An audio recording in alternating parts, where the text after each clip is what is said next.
Blessings and welcome to today's Law Enforcement Daily Devotional. Today we're in 2 Kings chapter 15 verses 1 through 7.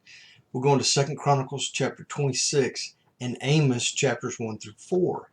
The thing they all have in common is King Uzziah. And he was a pretty good king for a long time. Very prosperous when you talk about kings of Judah and just economically, militarily. I mean, this guy was very successful. And we read that in the beginning of his rule that he did right in the eyes of the Lord. And God blessed him incredibly in his reign. In 2 Chronicles chapter 26, we see that as long as Uzziah followed the Lord, that he prospered. In 26 chapter 13, and we can all, I think, equate to this as far as law enforcement goes. He had this great army. He had a very large army, but it also said he had a troop of elite soldiers.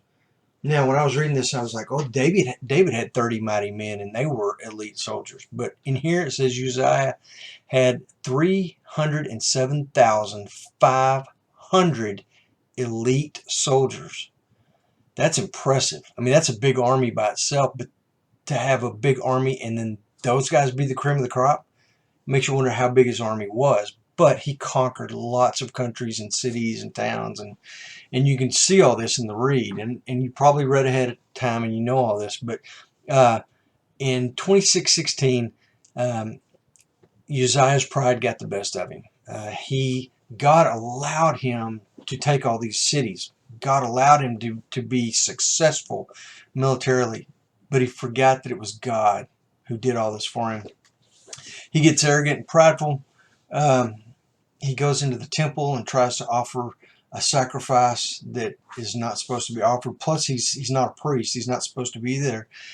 And I was impressed. It says 80 valiant men who were all priests went and stood up to him in the temple.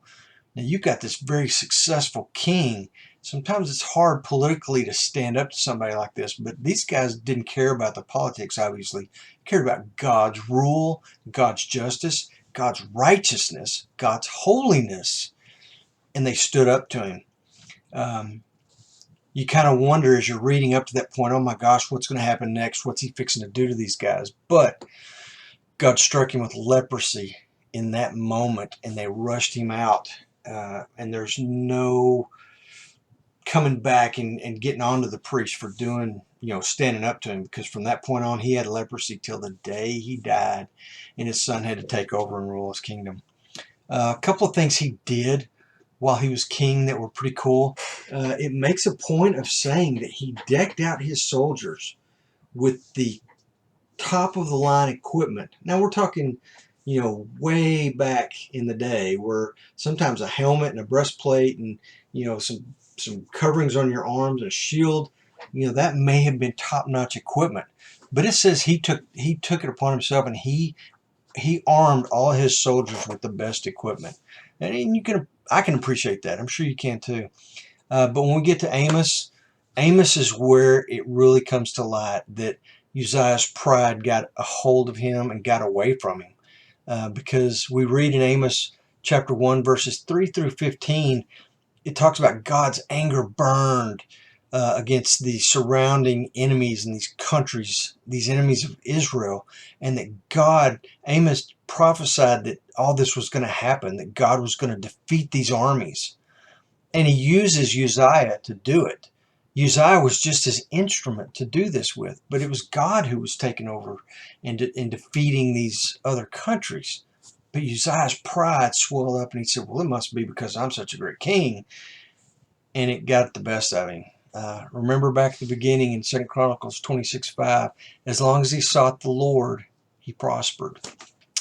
Amos 3:3, it says, do two men walk together unless they have made an appointment? Do not be unequally yoked. And where I'm going with this is, and we've had this with other kings, watch who you get your counsel from and watch who you spend your time with. Because